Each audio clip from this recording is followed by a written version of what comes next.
Hey everyone, this is Johnny Trucks from Lifted Trucks USA. I'm doing a short little video today to tell you about the TPMS Tap Test. Basically, when you're looking at a set of used wheels, or you buy a vehicle that may have, TPMS sensors on it, if you don't have an expensive tool, which tells the frequency of a TPS sensor and let you know it's installed, there's a simple yet very accurate test you can do.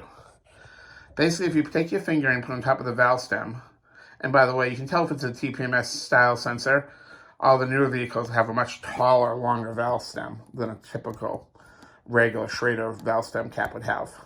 It's about 1/8 of an inch longer. Actually, it's about 1/8 of an inch more brass behind it as well.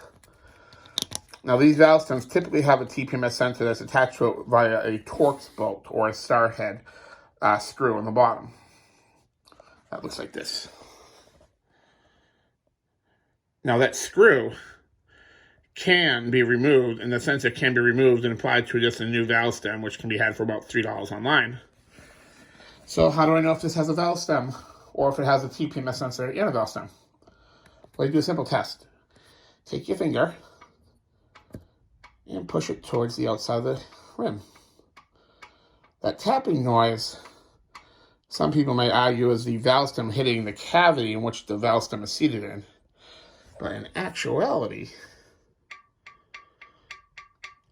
it's your TPMS sensor hitting the inside of the wheel. Now, this test does not tell you if the TPMS sensor's batteries are good or what frequency it is. They do make tools for that. But it does let you know if it's installed. So I hope that helped. Thanks for watching.